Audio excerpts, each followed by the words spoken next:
Hi, everyone. Thank you so much for joining our webinar, Living Gluten-Free. I am Kirby Bransford, a Wegmans Nutritionist, and I will be moderating today's webinar. Please note that information provided during today's webinar is for educational purposes only. It's not intended as a substitute or replacement for medical advice, medical nutrition therapy, or individualized nutrition counseling. I will be rejoining you at the end to moderate our Q&A. And I'm now very pleased to introduce our presenter today, Trish Kazacos, registered dietitian and Wegmans Nutritionist. Take it away, Trish. Thank you so much, Kirby. Welcome, everyone. This is a topic that I am professionally and personally passionate about. I was actually diagnosed with non-celiac gluten sensitivity in 2007 and have been living gluten-free ever since. So I'm always excited to share some tips and resources with folks that are also on this journey. Based on the comments and the questions that were submitted during registration, I know that we have a group of folks who've been on the diet for a while, as well as folks who are brand new or supporting a friend or loved one. So to get us started, I do want to spend some time real quickly to briefly describe what gluten is, where it's found, and who needs to avoid it. So gluten is a term that's used to describe proteins that are naturally present in wheat, rye, and barley. And it's found in products that have ingredients that are derived from wheat, rye, and barley. So some obvious choices might be regular bread, cereal, and pasta. But some surprises or some unexpected places that it can also be would be, salad dressings, seasoning blends, sauces, flavors, really any food where an ingredient could have been derived from wheat, rye, and barley. On the slide, I have a couple of examples. One would be a regular soy sauce. A lot of folks are surprised that that contains wheat. Malt vinegar is also on the slide, and malt vinegar and malt extracts, those are derived from barley, so those all would be sources of gluten. Another unexpected place would be oats. Oats are naturally gluten-free, but they often come into cross-contact with wheat, rye, or barley during growing, harvesting, or processing.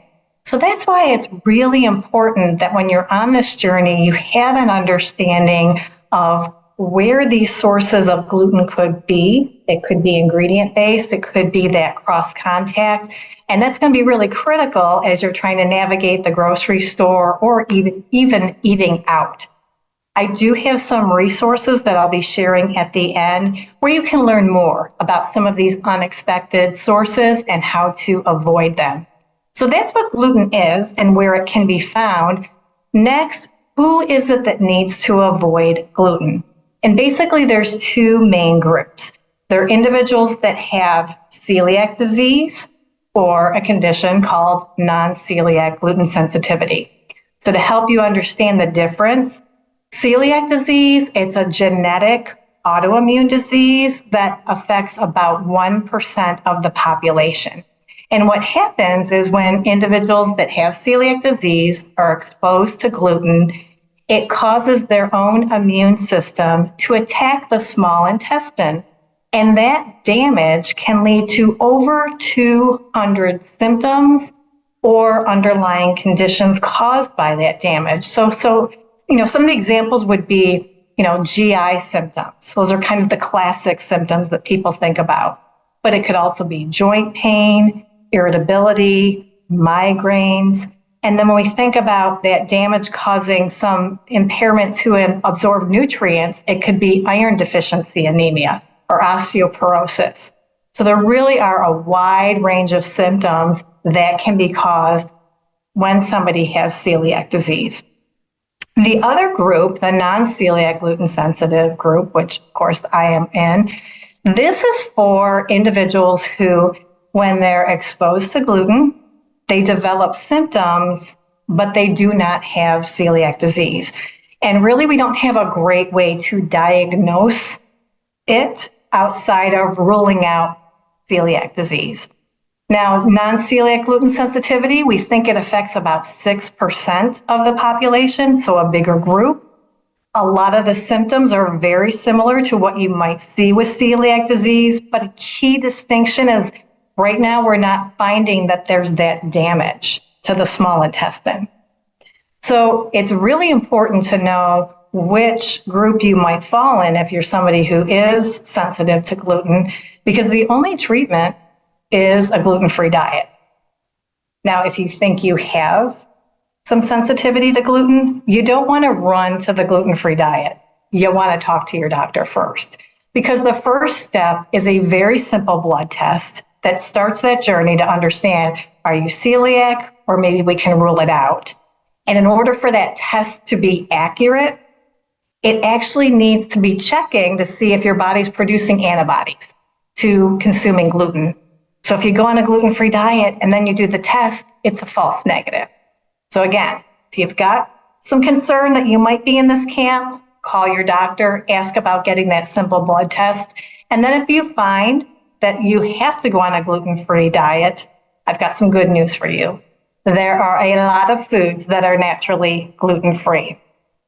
For example, unflavored milk, plain unseasoned vegetables and fruits, unseasoned meat, fish, chicken, eggs, nuts, seeds, and even some grains like buckwheat, corn, rice, quinoa, and sorghum. All of these are naturally gluten-free, but anytime that they are mixed or prepared with other ingredients, that's when you have to stop and say, might a gluten-based ingredient be involved? And also thinking about where was it produced and could it have come in contact with a gluten-containing ingredient? So this is where understanding gluten-free labeling claims comes in really, really handy. So about 11 years ago is when the FDA established a national set of criteria for making gluten-free claims on products. It's important to know that this is a voluntary claim, so not every product that potentially could be gluten-free has it, but if a company is going to make a claim, they do have to align with the guidance that's set out by FDA. But what you might not know is Wegmans has been helping our customers to live gluten-free for over 30 years. It's been since the early 1990s that we started working with our suppliers to identify products. It was prompted by our own customers calling us and asking for help. They wanted to know how could they identify if something was safe for them to eat. So what started as a list of products that we were able to vet were gluten-free and could print in a brochure has grown to literally thousands of foods that we have to help those that are living gluten-free. Now, for starters, we offer a wide variety of those naturally gluten-free foods that I just talked about. And I would recommend that those be the foundation of every gluten-free diet. Then we have, like you see on this slide here, some dedicated displays or refrigerators or freezers where you can find a collection of some gluten-free items, so it makes it easier when you're shopping in the store. But as I just mentioned, we literally have thousands of options, so they can't possibly fit in just those few displays. So you're going to see that we have options in almost every department of our stores, and we've created tools to make it easier for you to find them. One of the most popular is our gluten-free wellness key. We developed this in 2001, and this was intended to make it easy for our shoppers to spot those foods that we had identified were gluten-free. And when you see this on a Wegmans brand product, these are the three things that we verify before we assign that key. Number one, that the product's ingredients are not derived from wheat, rye, barley, or oats.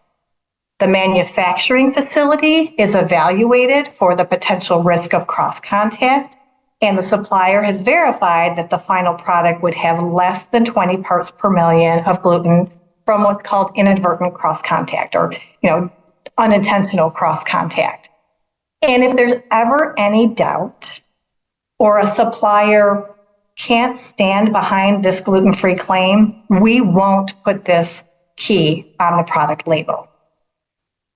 Now, you might have noticed that first bullet, I said that it doesn't contain ingredients that are derived from wheat, rye, barley, and oats.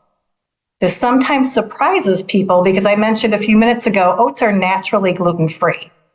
But at Wegmans, we know that some people that are living gluten-free, they can't tolerate oats. Or when you're first diagnosed and starting on the diet, you're often advised to avoid oats. So we don't allow oats in any products that have this gluten-free wellness key on them.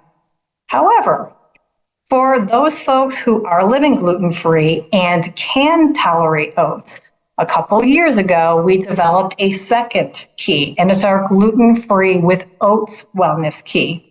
Now, products that have this key, they're going to meet that same criteria I just talked about, with the one exception that it will have ingredients that are derived from certified gluten-free oats. So the two examples I have here are our oat milk and our energy bars. So those are two tools that we have that can help you find gluten-free options. But in addition to Wegmans brand items, we have thousands of national brand items that also make a gluten-free claim. These are just a few examples that I have on the slide here. But again, these are going to be found throughout our stores, but it really offers options to help meet varied meal and snack occasions. So again, we've got a lot of naturally gluten-free foods. We've got Wegmans brand foods that have our gluten-free wellness keys on them. We have national brand national brand options. So we're helping you on this journey, but one of the top questions we often get is, what about in-store prepared foods? Folks want to know, are any of them gluten-free?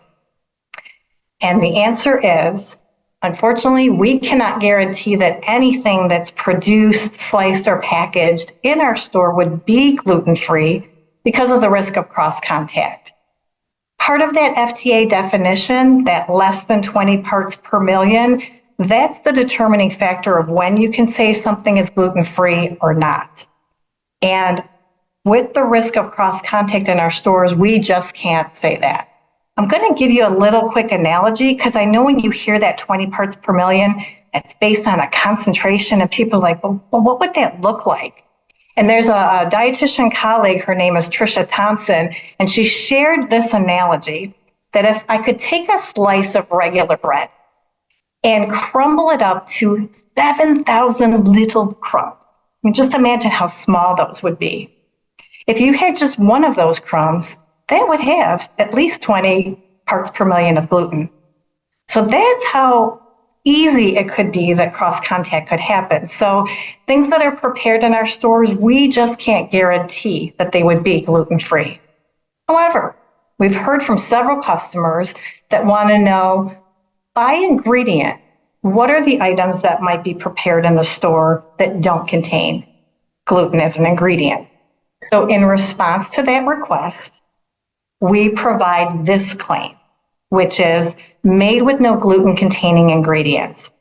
So this is a claim that we have vetted that by ingredient, the item doesn't contain wheat, rye, or barley-based ingredients, but they may contain gluten due to the risk of cross-contact.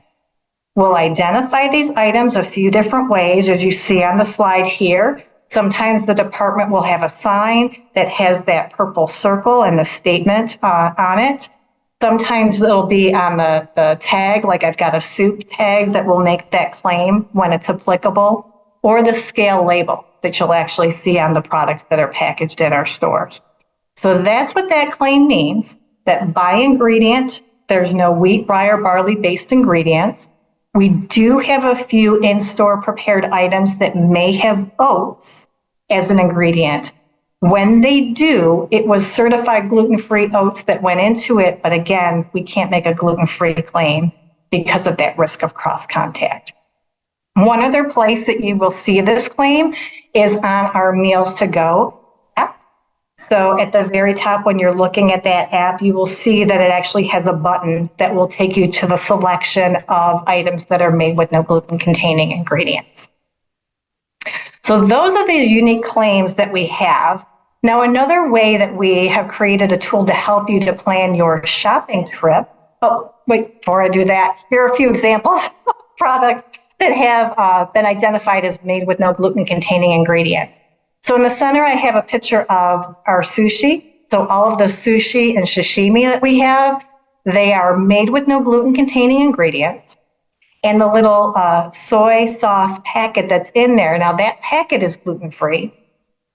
But again, the sushi is prepared in the store, so there is the risk of cross-contact. We also have our ancient grains bread.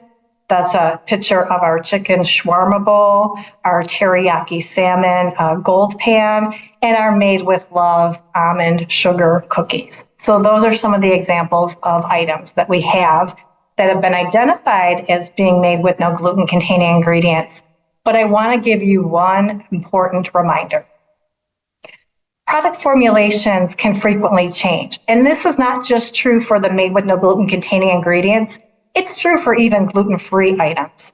So you want to make sure that you verify the gluten status of a product at every purchase because things can change.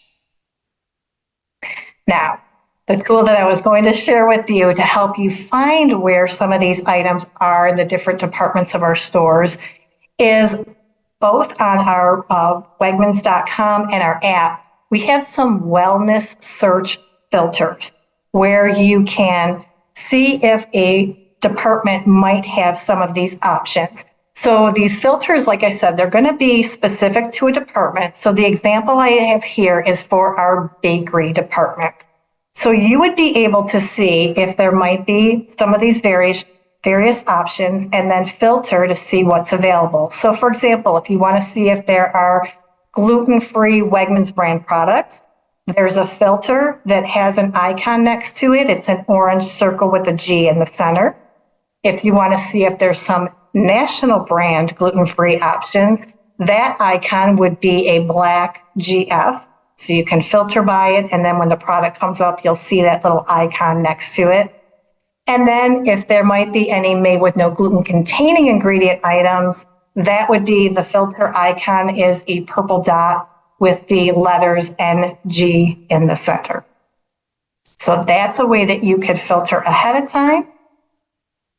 And then I know some of you had mentioned that you were curious about, trying to avoid other attributes like an allergen.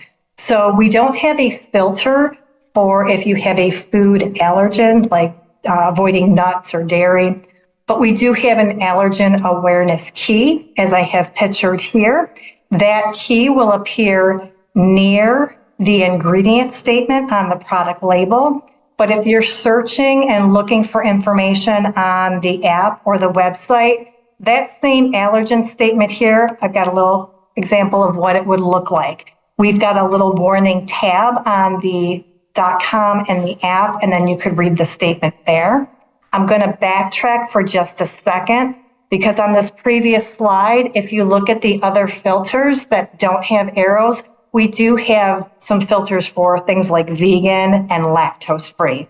So there are some ways that you can do some additional search options if you're looking for not only gluten-free, but some of these other attributes. Now, another tool that I personally find so helpful is the app, particularly when I'm in the store. Because again, if I'm not sure what department an item is in, I know it's kind of small on the app here, but what I have pointed out with the arrow is if I'm looking for a particular product, so in this case, I'm looking for these gluten-free crackers, the app will tell me the aisle and the section where I'll find it. So in this case, this would be in aisle 7B, section 2A. And if you look at the picture on the right, when you're in that aisle, look for the little tags that break it down by section. And this is super helpful. The key is you want to make sure that you've selected the correct store that you're shopping at, and then it will guide you to where you can find that item in that particular store. Another helpful tool that we have we have created a living gluten-free page on our website. You can get to it by going to wegmans.com/gluten-free. Here you can read more about the claims that I just shared with you. You'll find links to some gluten-free baking recipes and other recipes, some ideas for meals or snacks. But one button that is incredibly helpful, especially if you're looking for new items, is our new Wegmans items button. It's right at the top of that page. And when you click on it, it takes you to a page that will show you new Wegmans brand items that we brought in the last couple months. We typically will update this seasonally, so it's a page that I hope you come back to often, because our merchants and our product developers, they're committed to continuing to bring in new products that make it easier for our customers like you to live gluten-free. So definitely keep that on your radar to check out. We also have a more expansive health and nutrition section on Wegmans.com that we call Feel Your Best. And you can get to this by going to Wegmans.com/feelyourbest.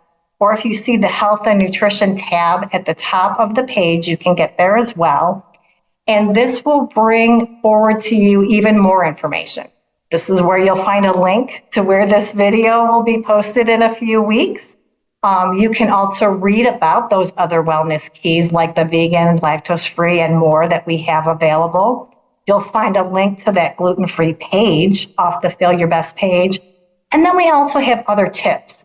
Again, like if you're looking for information about how to create a balanced meal or working towards developing healthier eating habits or supporting whole body health. Huge library of information there, so I hope you'll check that out. And then lastly, I wanted to point out, as I talked about in the beginning, some other resources that can help you. So if you're interested in learning more about, where are some of those unexpected sources of gluten, or understanding the difference between celiac and non-celiac, or symptoms, or feeding children, or even if you've got somebody who's going off to college, check out beyondceliac.org. They have a huge library that can answer a lot of those questions and more. We also know that there's a lot of celiac centers. These are two we often reach out to at Columbia and Mass General. And then I did include a link and a reminder that the FDA Q&A section on the labeling could be also very helpful for you to review if you have questions. Whew. So with that, I'm going to stop and welcome Kirby back and see if there are any questions. I will definitely say, that was a lot and so amazing. Thank you, Trish. And yes, I am going to jump right into questions. We have a ton. I think we have time. I've got 4 I want to try to run through. I think we can do it. And before I do, I just want to let you all know I'm placing a link for those of you who are joining us live to our survey, our feedback survey for today's webinar. Your feedback is so valuable to us. If you're watching on demand, you can find that link to our survey in the description for the video. Let's go. All right, so I'm going to start with a question that we were asked pretty much on a regular basis, which is, why do some items with gluten-free, seemingly gluten-free ingredients, when you look at the statement, like Wegmans French fries was given as an example, why do they not have the Wegmans gluten-free wellness key if it looks like they're gluten-free? Yes. If you remember when I was going through the things that we vet, and I did say if there was ever any doubt or the supplier won't stand behind the claim, we won't put the wellness key on there, that's often the case. So we don't ask the supplier why, because remember, this is gluten-free, it's a voluntary claim. But if for any reason the supplier says, we're just not comfortable, we won't put the key on. But if you have any questions, you can reach out to customer care. They may or may not be able to give more information to you, but that is typically why. Perfect. Thank you. One down. Here we go. Another one, I think a yes or no question. Can someone with IBS also be gluten intolerant? Can they coexist? Yes. And I won't get too much into the weeds. I mentioned how non-celiac gluten sensitivity is basically, we know you're having symptoms, you don't have celiac, but there's still a lot we don't know. Mm-hmm. In addition to having gluten proteins, wheat, rye, and barley also have carbohydrates that are often called FODMAPs. It's an acronym. I won't get into it, but there are a lot of people that have IBS or other digestive issues that are sensitive to these carbohydrates. So I'll be honest with you, I actually am sensitive to FODMAPs. So I actually don't know, is it really the protein or the carbohydrates or a little bit of both? So that's definitely why don't run to the diet. Talk to your doctor and try to help figure out which one you're at. Love that. Don't run to the diet, run to the doctor. Okay, another one. Can you give some ideas for folks for best practices if you are entertaining and you have a guest who is eating gluten-free or living gluten-free? Yes, and I will say what I'm about to share will also be good for those of you who might be new to the diet, because this is one of those unexpected places. So if you are having a guest, I would definitely suggest that you stick to products that make a gluten-free claim. That's always going to be your safest option, where you might not know if somebody is comfortable with something that's made in an environment where there might be a risk of cross-contact. But a lot of times we don't always think about, depending on what it is, it might be you're going to be setting up a buffet or using condiments you already have in the home. That's one of the surprising things that was very surprising to me. When you think about like a peanut butter jar, mayonnaise, butter, anything where somebody in the household might have, had taken their knife, utensil, spread it, and then crumbs got in there, that's a risk of cross contact. So you'd want to get new condiments or think about what you're doing with that display. Perfect. And again, Beyond Celiac has other great tips too. But start with those foods that are gluten-free and then think about anything where you might have cross contact at the house. Okay, great. Thank you.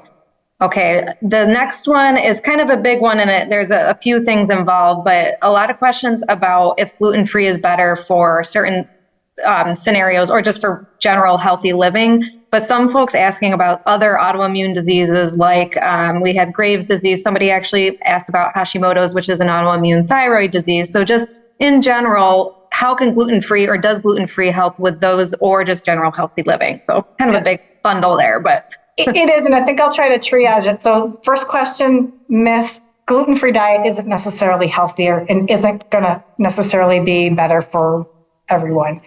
I mentioned all those foods that are naturally gluten-free. You always want to lean into those because they are the foundation of most healthy diets that we talk about. So just because something is gluten-free doesn't mean it's healthier. And if you're not incorporating those foods, it's not going to necessarily support health. So there's myth number one that I commonly hear about. When we're talking about other autoimmune diseases, once you have been identified as having an autoimmune disease, you have a higher propensity that you might have another one. So it's not necessarily that the gluten-free is going to help with those other autoimmune diseases. You really want to know what the true diagnosis is. And then outside of those two main groups, there's a few other conditions that gluten is related to, but they're very few and they're very rare.